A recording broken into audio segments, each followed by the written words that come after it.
everybody. Thank you for registering and attending this webinar, like Mark said, and thank you for the kind introduction. I really do love using Oktopost. I'm the director of marketing for a third-party logistics company called Cerasis. We are B2B, and as Mark mentioned, LinkedIn is a very big area for us to reach our target audience, and Oktopost does really, really well, not only at distributing to LinkedIn groups, but also to other social media channels as well. And so the focus of today's webinar is really on the distribution of content, not specifically on creating content, although I will touch on that a little bit today. If you're interested in getting a good primer to how to plan for content or create content, we actually have a good guest blogger on the Cerasis blog yesterday. So if you go to the cerasis.com/blog, you'll see there a good primer on how to get started, especially in the B2B world, with your content planning. Because unfortunately, it's a catch-22 that if you don't have content, well, you can't distribute that. So that's why we will briefly talk about that today, but the focus is really on how we use Oktopost to distribute our content that we create to get results that we expect. So today's agenda is 4 main points. We're going to first talk about the Cerasis approach to content marketing, because it's very important that you do start with a strategy and an approach that's customized and unique for your company. We're then going to talk about how you empower that content marketing strategy. Within the strategy, you may figure out who you're trying to reach it and those kinds of things in your messaging, but you also need to know, okay, well, what's the content going to be? How do we gather some ideas for that content, and what's really going to make it work?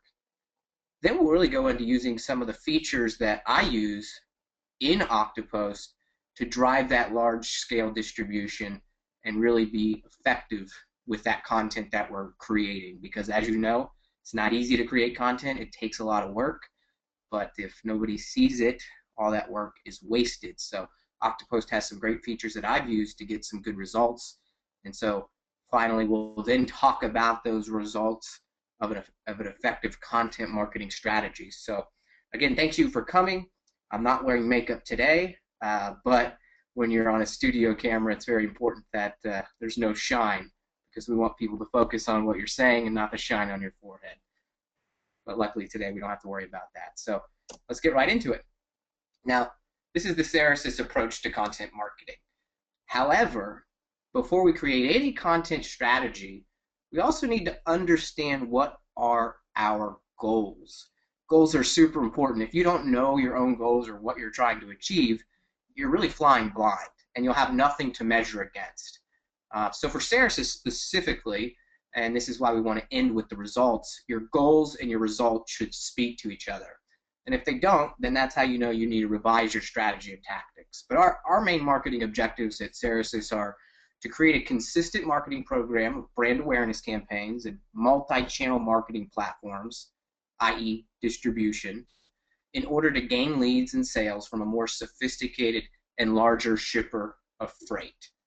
So we want to also achieve market perception as a thought leader in the logistics industry through consistent content marketing.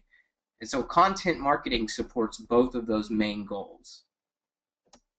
Now, our specific strategy is we feel that our website and our blog is the hub of our entire process.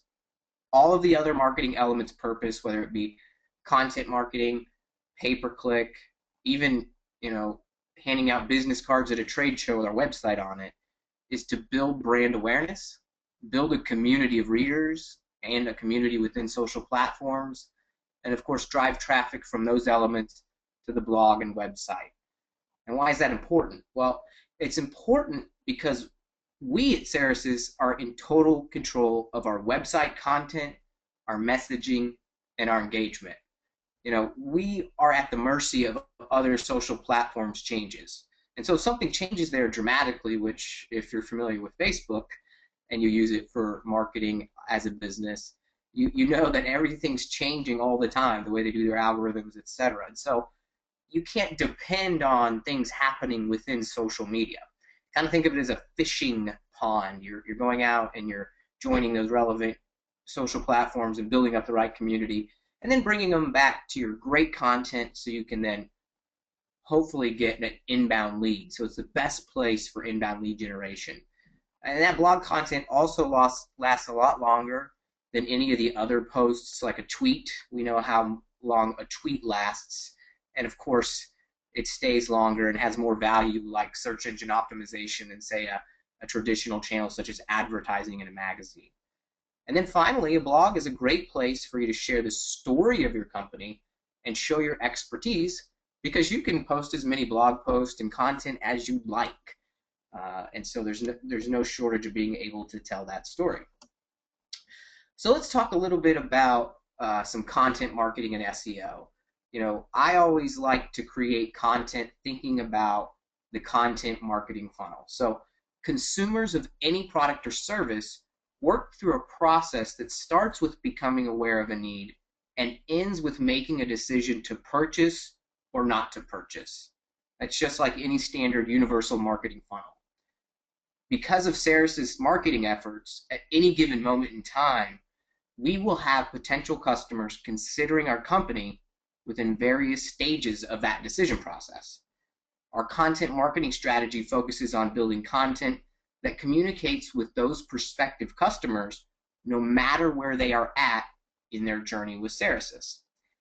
So for example, awareness content. This is the stage in which a potential customer becomes aware that your company exists. Of the content you create, 30 to 40% will be for the purposes of awareness, making potential customers aware of your company and exposing you to your target market. So for example, awareness content needs to focus on trends or education of best practices and is pretty much devoid of over-salesy messaging. And so in our space, we want to reach manufacturers. And if you're staying up to date with the economy here in the United States, there's an index called the ISM Manufacturing Index. It's just basically a health meter on the industry. And so an awareness piece may just simply be reporting on that we've seen great growth in manufacturing, and people come to you as a resource for that kind of information. In the evaluation stage, this is a stage in which potential customers are in the market for what you're selling, and they're trying to formulate their buying criteria. Like the awareness stage, 30 to 40% of our content should be focused on helping the customer evaluate what you have to offer. So try and create content which evaluates your type of business versus another. A very good example of evaluation content is iPhone versus Android, where you really point out the unique selling features of each and where one is successful, where one is not. So you let the consumer kind of understand, well, what are my needs, and then how does your company versus your competitor match up to those needs. And so Cerasis is what we call a non-asset-based 3PL. That means we don't own any trucks, we don't own any warehouses. We are a service provider that brokers transportation and works with other carriers who own those things. An asset-based 3PL does own those things. So we wrote about the advantages and disadvantages because we want a very informed consumer. And the more informed the consumer is, and if they generate an inbound lead off of this information, then you start increasing the quality of those leads. Next, we also want to create decision-based content that communicates why a customer should buy from you. We don't want this to be a big part of all of our content. So this should make up about 20% of what you write, or even less, maybe 10%.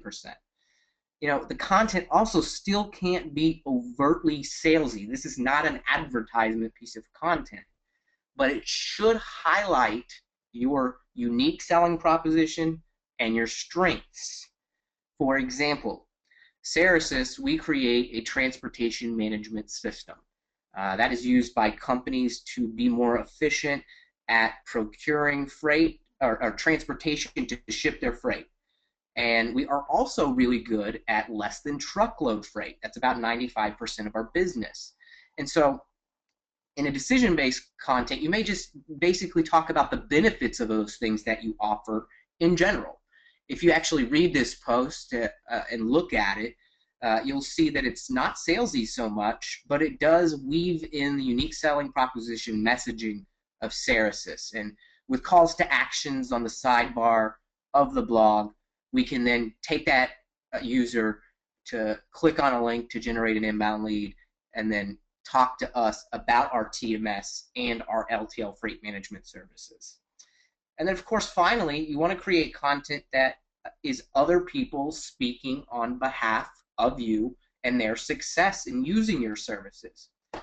Kind of ironic, I'm sitting here doing an Oktopost webinar. I use Oktopost, and so the content that I'm giving you today is really fanatic content, because nobody can tell your story better, and it can ring more true with your target audience if it's told not by you, because then they feel it's a little more organic and that they too can have a positive experience just like your current customer.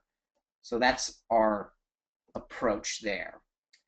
So now we want to talk about how do we empower our content marketing strategy. Well, first of all, we need to start thinking like not businesses creating messages, but really more like publishers. And so, for example, Condé Nast, they have a lot of different magazines, and I'm not sure if Condé Nast actually owns this magazine or not, but let's think about Cosmopolitan, the magazine. They understand that their target audience is women.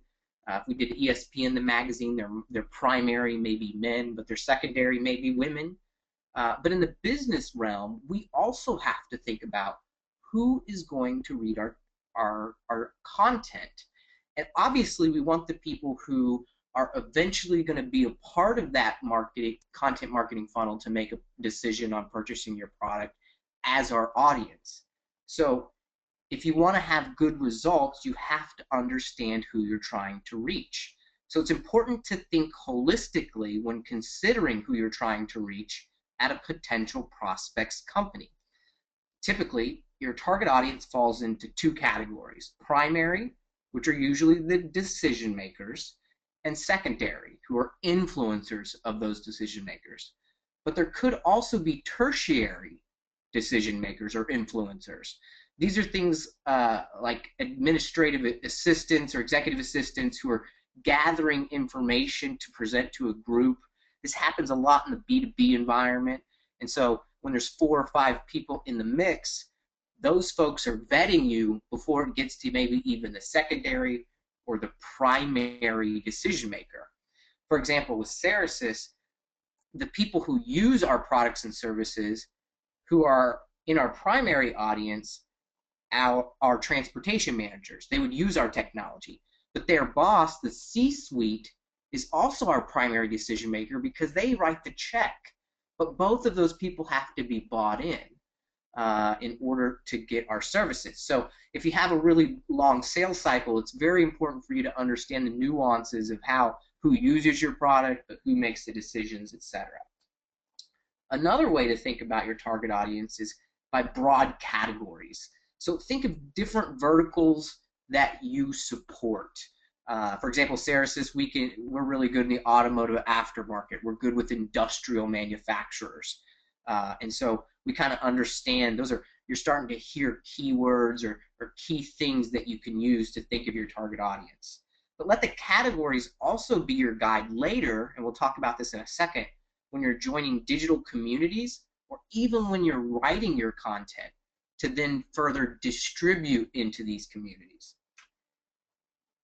And then another way is job titles. So next, I really found it very helpful as a marketer to make the sales staff my best friend.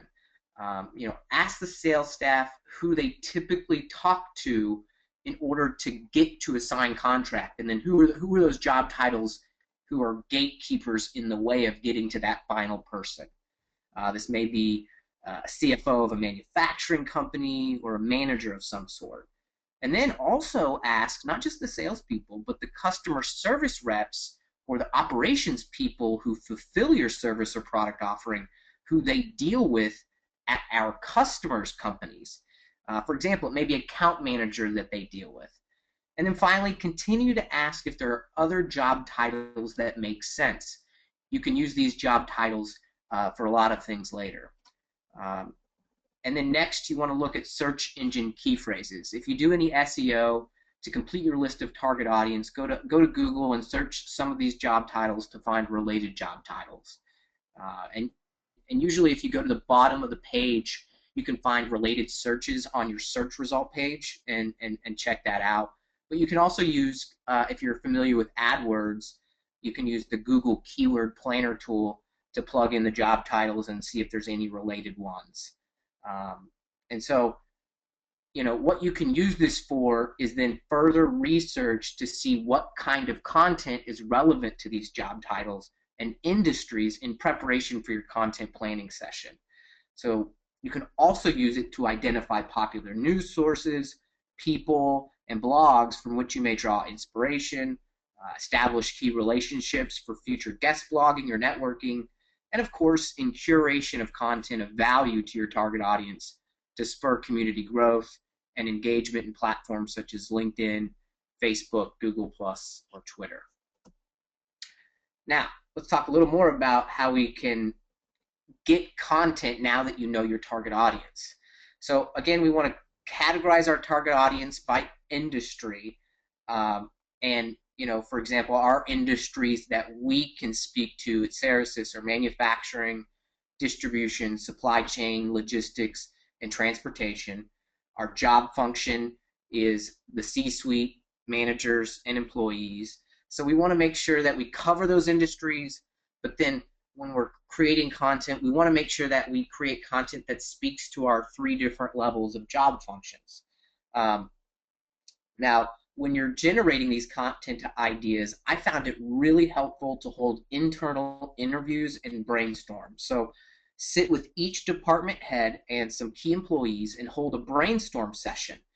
Ask them open-ended questions relative to your market research that you've already done. Ask what the employees, the managers, and directors are hearing from their dealings with customers or what the employees are seeing in the industry's marketplace. And they can really give you a lot of good ideas.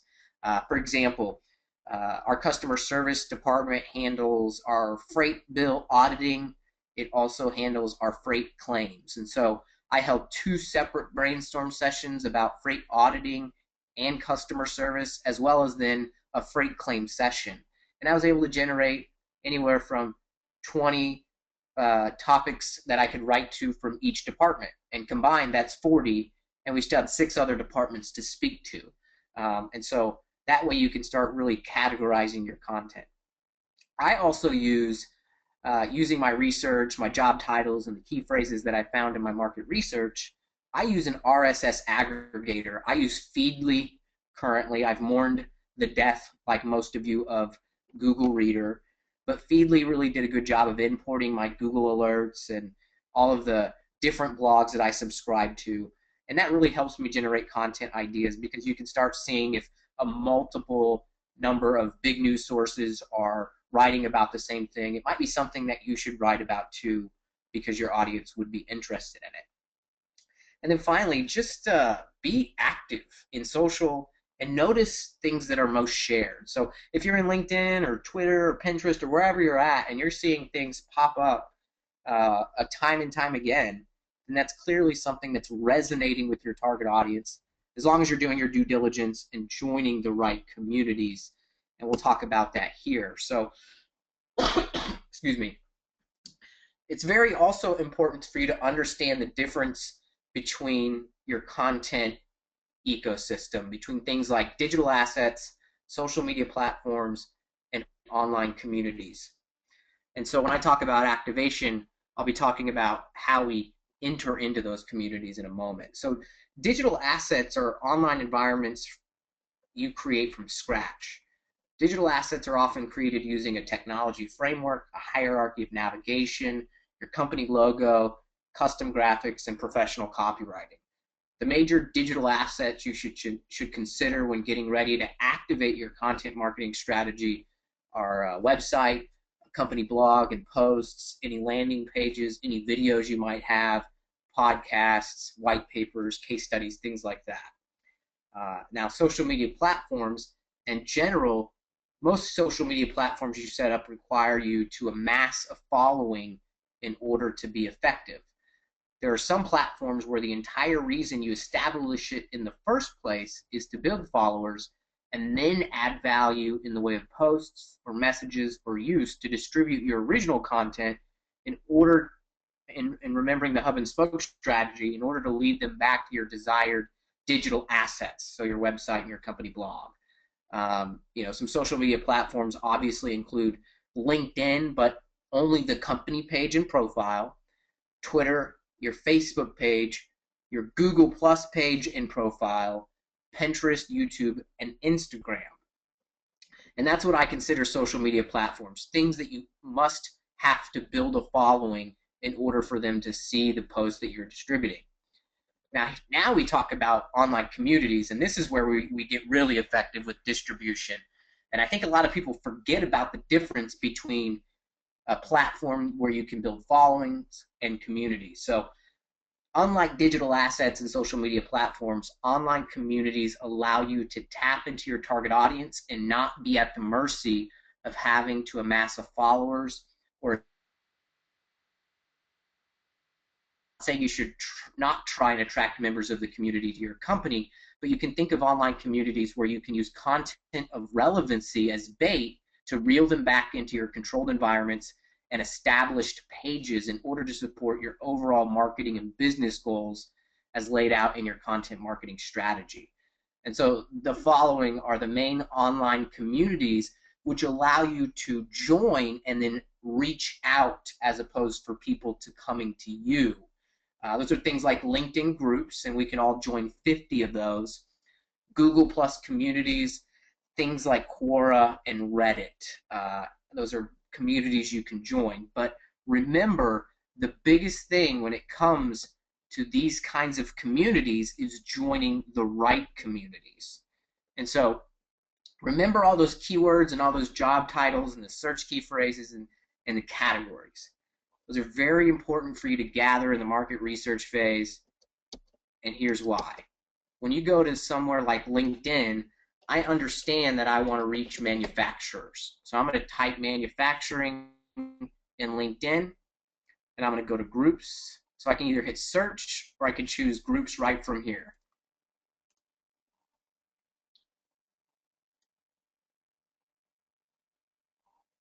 And then you can choose groups. And then you can see all of these different types of groups you could join. So definitely click into them, check out how many members they have. A good indication if they are really a good group or not is to check this little info area. And then you can look at group statistics. I always like to look at activity. How many comments were there last week? How many discussions? Because you don't want to join groups that aren't allowing discussions to go through. You also want to make sure that the group is kind of growing healthily over time, which this one is.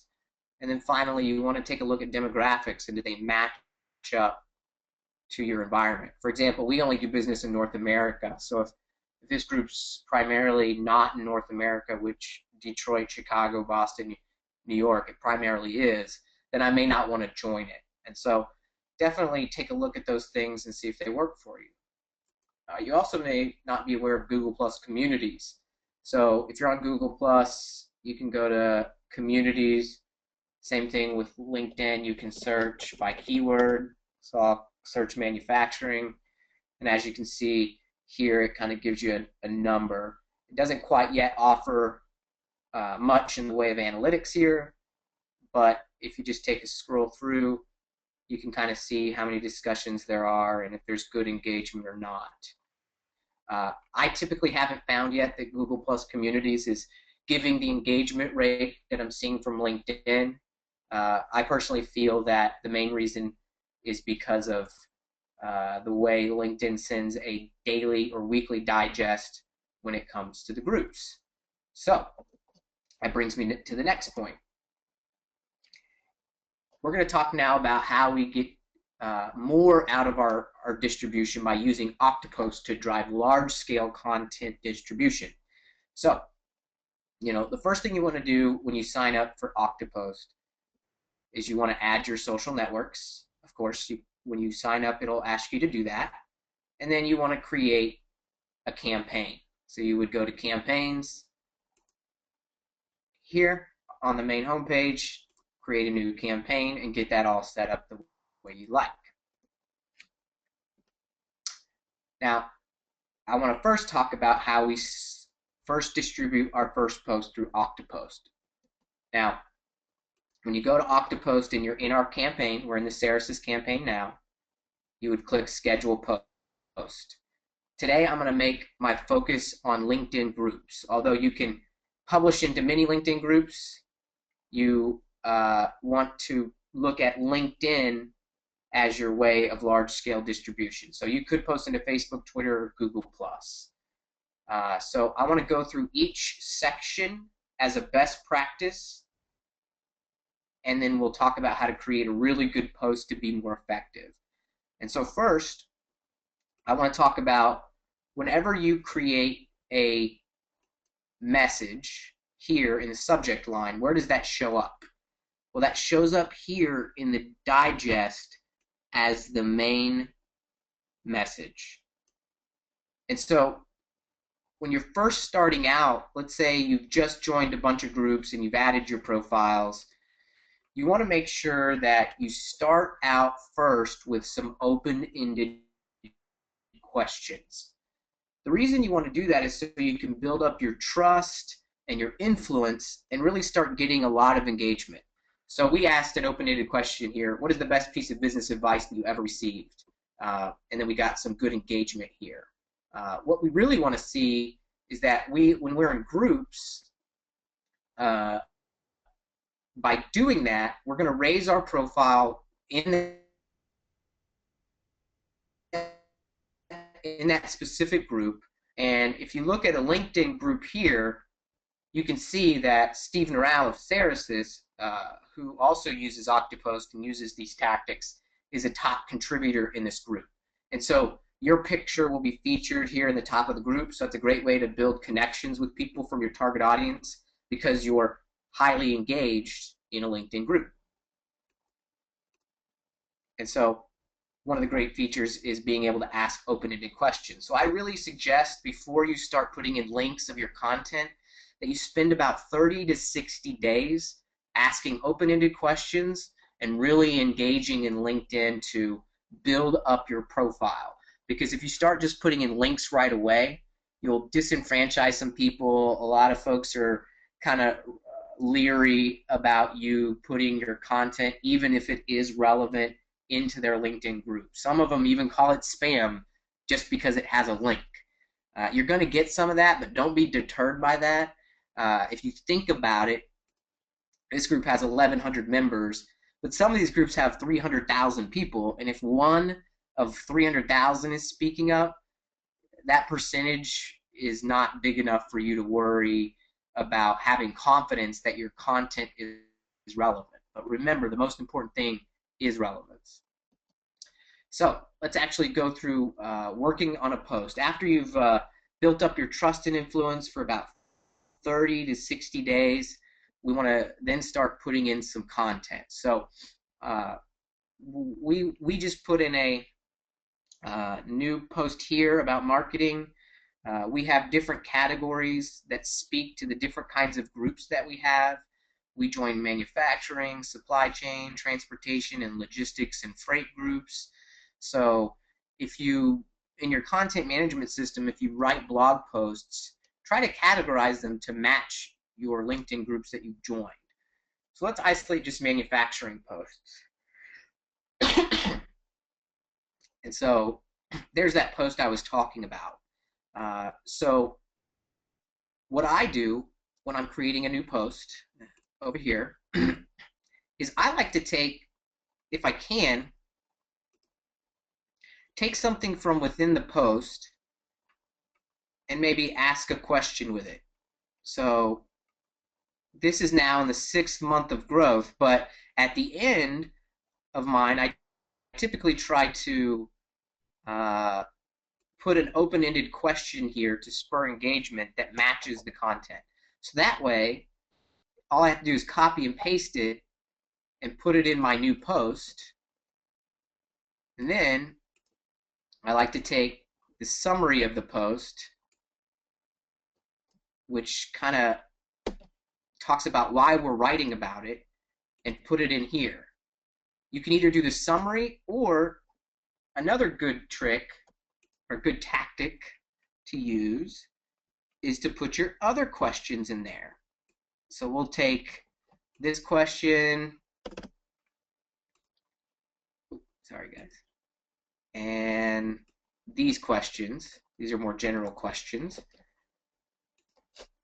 And we'll just add some bullet points, because as you know, that'll go in the little area here.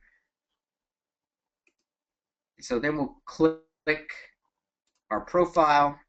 I would suggest then putting your link for your post in the message section. Now it's going to load the thumbnail, and you want to make sure you select a thumbnail that makes sense. We'll select that one, a little bit of patriotism. I do not like to include the link in the message or in the subject line, because I feel that people look at that as spammy and will decrease the amount of people clicking on it. People will engage and click through when you do an open-ended question. So you select your profiles, and then because this is about manufacturing, I can select all my manufacturing groups and anything that has to deal with that. And I can hit schedule. And then I can just go through my different categories, and I can make sure that I create extreme relevance by doing that. So if I were in a supply chain group, which I have many over here, about 7 to 8 of them, I can then reach them as well. And that's going to increase your engagement. So again, relevance is key. Now let's talk a little bit about times and dates here.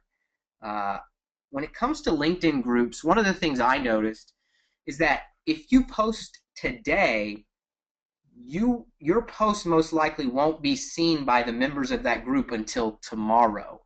And that's because the daily digest doesn't come out and cover the posts until the next day. That's not always typical, and it's actually improved since LinkedIn started staggering the daily digests. They used to come all in the morning.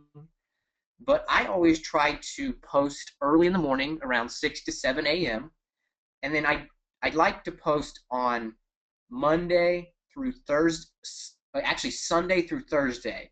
So that way I have posts going out Monday through Friday. And then I may post on the weekend. But typically, if you post on the weekend, your Monday traffic day is going to be much higher, because people won't be reading emails on the weekend. Some will, but a majority of them won't. And they'll get 3 days worth of daily digest by the time Monday comes around, so they'll get a lot of posts from you. And so that's why over posting is very important to pay attention to.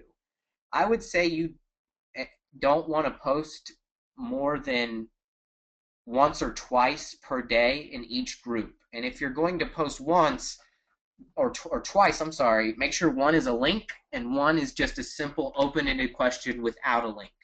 Otherwise, you're going to hurt your future success, because people won't want to read your posts because they feel like, oh, this guy just posts all the time. He's not really trying to be engaging. And you may get traffic now, but that's going to die out over time. And the goal of content marketing is to create a sustainable, organic, engaging presence. So that's best practices when it comes to creating a post. So let's talk about the other features of Oktopost which really help me stay on top of the game and get more success. So let's first talk about the analytics section. It's one of my favorite sections for sure.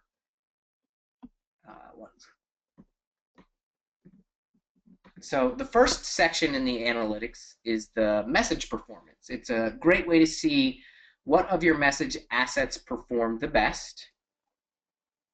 And this is great for you to see what content resonates with your target audience, so you can analyze that content, replicate it, or expand upon that subject. And in later campaigns, you can then repurpose that content and get more distribution benefits, such as increased web traffic from your target audience, as new people do join groups all the time. So something I post today, I should think about posting in 6 months, especially if it was popular, because, for example, in this group, if you look at the statistics and we look at growth, in July there was only 465 members. Today there's 1,100. So that's 700 people, new people almost. If you would have posted in July, may not have seen that. And so I wouldn't post something, once a month. I would probably wait 60 to 90 days to post it again. And so you can see here one of our top posts, and if you do that, you can reuse that content, reach new people, and you spend a lot of time writing it, so make sure you get the most out of it. Now, the LinkedIn group performance is one of the places that I think has been the key to success for Cerasis, probably the ultimate key to success. So let's take a look at that. I use this feature to see which groups let our posts go through and which ones don't. So when I see that our posts are not going through due to a low number, there's a very cool trick or thing that I do that helps me get my post through. So you can kind of see here, okay, this group let through 344. I can see down here that there's a group that's only let 137, and in this one there's only 82. So I can kind of isolate and see real quick that this group doesn't let my posts go through as much as some other groups. And so what I would do is I then go to that specific group, and you can click on this little information and settings. Well, first of all, I apologize. Let me back up. When you're in the home page of the group, you then want to first go to your activity. And if you see in the pending submission section that you have a whole bunch of pending submissions and the group manager is not approving things, that means they're probably not letting your post go through. And that may be for a variety of reasons. Maybe they just are having trouble managing the group. Maybe they're just busy. Maybe they think your content's not relevant enough. Maybe they're a competitor. I don't know. And so click on the owner of the group after clicking on the information. And I found this very successful. On this little arrow here, you can send a message. And I usually say the name of the group, and I type out, "Hey, group manager, I saw that my posts aren't going through. I was wondering if it was because you were busy. Is there something I'm posting that maybe you don't like? Or if you're busy, I even ask if I can help manage the group." And by using that one little tactic, Cerasis now manages something over like 300,000 members of all the groups we manage. And so now that we manage about 5 to 6 groups with over 300,000 members, we can assure 100% that all of our posts go through because we're managing the group itself. And so that's a very powerful tool of Oktopost. And if you can go in and then manage your posts better and know which ones are going through and which are not in these groups and communicate with the group manager, typically they'll change you to approve to post, which just simply means your post won't be moderated and they don't live in the pending submissions area. Or maybe you can even become group manager, and that way you can really make sure your posts go through. So that's been very successful here at Cerasis, the LinkedIn group performance area. Excuse me. And the next is the top post area. This is an area to judge the performance of a group. You can use this information to see which ones are effective for you and which are not. Even if your posts are being seen, if the content doesn't resonate with your target audience, you should think about joining a different group. So if you're not seeing a bunch of likes or comments or things like that or clicks, you may want to change groups as well. Remember, you can only be in a total of 50 groups, so don't let a lackluster group take up one of those valuable spots. The goal is to try and see if you can get all groups performing well. So use the analytics section to really help you get a lot out of your content marketing efforts, especially in LinkedIn. Now, let's talk about Oktopost. This thing is really cool.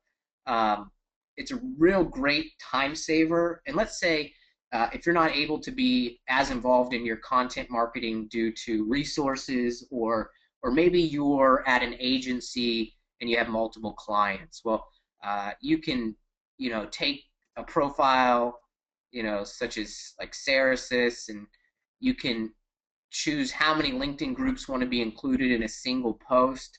I really recommend not going over 10 because this is auto posting. The more you do it, really, the more I think you look spammy. But basically, it takes all your message assets, and you can choose which ones you want to put in there. You can have them all, or you can unselect them. But it's a real great time saver. And then you can choose the time frame in which you want it to go out. So let's say you've created a lot of content, you're going to be busy. You can have them scheduled 9 to 5, and then it generates the schedule, and then it allows you to continue to stay top of mind even while you're working on other initiatives. Let's say you got a big trade show coming up, or like me, I'm a marketing department of one. It really allows you to stay on top of things. And so that'll generate for you nice and easy. And so speaking of those message assets, here's where you can add in new message assets to your campaign, or manage and edit any current ones. So let's say you found a post in your top posts analytics that didn't resonate very well. Maybe you can just simply change the wording of it, change it to an open-ended question, and those kinds of things. And then also the calendar is very helpful. It's nice to see what's coming down the pipeline. And as you can see, you can use this as good reporting tools to your management, or you can see yourself what you have coming in the near future. And then finally, the social inbox is pretty invaluable here. You could go into LinkedIn and you could, manage it by email and get a whole bunch of email, but why not just go into Oktopost and save a whole bunch of time and, respond to people right from within here. That way you don't get a whole bunch of email. It's very, very nice and handy. And so this will aggregate all of your even Facebook, Twitter, any kind of engagement upon the information that you send out through Oktopost. So those are really great time savers. So that's how we use Oktopost to maximize our presence here in LinkedIn, and use our content to be more effective and distribute in a very large scale fashion, but still remain effective. So what has our results been as we've engaged in content marketing strategy with Oktopost? Well, a little background of Cerasis. Our company started formal marketing for the first time in October of 2012. So the company was in business for 16 years before they did any really formal marketing. They had little brand awareness. They were not thought of as a thought leader, but the company still grew well by referral. We started using Oktopost in spring of 2013. Just like I told you in the best practices, for the first few months, we used open-ended questions to establish influence and trust. In our content marketing, where we first started publishing blogs and those things, started in May of 2013, and that's when we started including links in our distribution strategy. So to date, we've in Oktopost put out 16,199 posts. That's generated 21,233 clicks. Our top message was the 3PL versus 4PL, which we were able to see in our analytics. And in analytics, we also were able to see what our top group is, so we can make sure that we continue to stay engaged in that group as it pays off. Now, really, at the end of the day, what are the stats when it comes to our own website? Well, I did a benchmark study here, and this is just using Excel. When we first started, Cerasis in September of 2012, before we started formal marketing, had about 5,000 visits per month on average. Because of our content distribution, and you can kind of see here in May when we started launching content with links, excuse me, we grew to, in October, almost having 20,000 visits, which is about 345% increase. They didn't have a blog before, and we went again in May when we started distributing our content. We went to almost 14,000 visits for the blog. And from social media, 8,500. And search, as you know, the search engines really love those social signals and social shares, has increased from about 711 to now 4,300. So when you're able to effectively distribute content at large scale, it will pay off in the way of visits and that valuable search.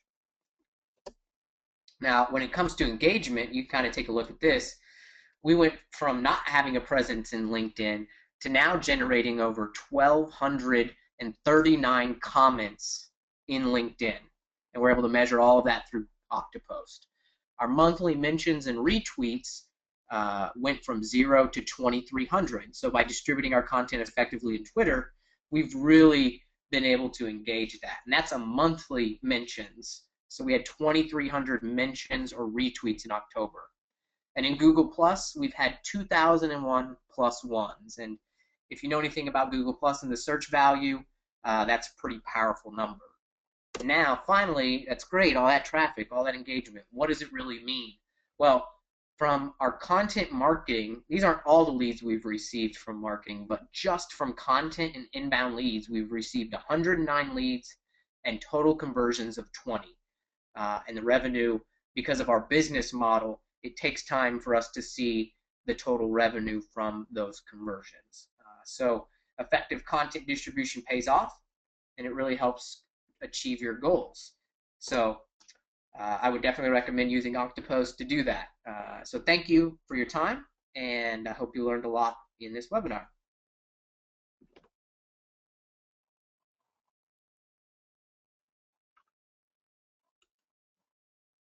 All right, that was fantastic. I hope you guys got as much out of it as I did.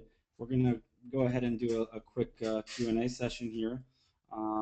You know, I've had a few questions throughout the presentation here. So Adam, I'm just going to go through them, you know, by the order I got them in. The first question, Adam, was I think when you were going through posting a link through through LinkedIn on you know, on the schedule of post window there, I think there was some confusion about you were saying something about not putting in the title, but then you also mentioned about how you put the link in the message box as well, but then you delete it. So maybe you can be a little bit more explain it a little more, because I think some people were a little bit confused about that. I'm sorry, could you repeat that? I guess I didn't understand the question. Okay. During your presentation, when you were going through LinkedIn, you know, Yes. you were showing posting through LinkedIn and your best practices in terms of posting the URL, and you said that you didn't like to put it in the title itself, but you know, you did put it in the message box, and so I think that we wanted you to expound a little bit on your strategy there and why, you know, you do it and then you delete it. You know. Oh, yeah. Maybe a little Okay. bit more about that.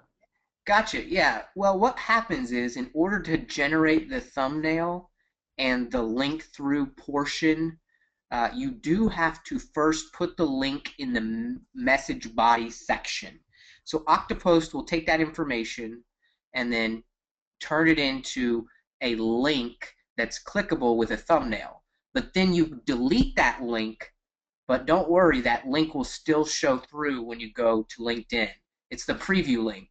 I don't know if you can show that on your screen or not, Mark, but essentially people can still see the thumbnail, the title, and your detail summary and a link preview, but it's not in your title of your LinkedIn post or your message of your LinkedIn post, but it's still clickable. I hope that makes sense.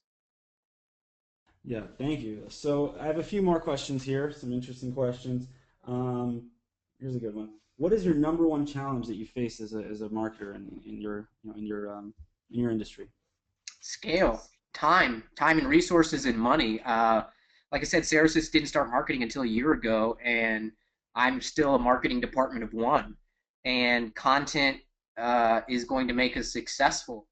We know that. Search is a big deal for us, and brand awareness is a big deal. People don't go and decide to hire a logistics provider until they have a problem or until they have a dire need. And when they have that need, we want them to have us top of mind, or when they're searching online, we want to show up in search results. But in order to make that happen, we have to create a lot of content. And so it requires using a lot of good tools like Oktopost to stay efficient so you can continue to get that content out there and stay top of mind. If I had to spend all this time posting each day and not being ahead on my posting schedule, I would never have enough time to sit down and content plan and actually create that content. So it's just finding time and resources to create the content is the biggest challenge. Great answer. So we have another question from our friend Tom Martin, who's in attendance today. He asks if you see a difference between clicks and conversion activity when your posts are placed in the discussion section of a LinkedIn group as opposed to the promotion section. Yeah, absolutely. When it comes to a daily digest, the promotion section is not included. Uh, I'm a big believer that a majority of users get looped back, and this is just from data, that when I posted in promotion, I rarely get any clicks. When I posted in discussion, I do get clicks. But the trick is that if you need to create content that's not too promotional. If you do have content that's promotional and you want to post it as a discussion, you need to make sure that you are influential in the group, that you've built up trust, and that people are ready to receive promotional content from you. If you haven't built up that trust and influence and you have something that's very promotional, I would abide by the community's rules and put it in the promotion section.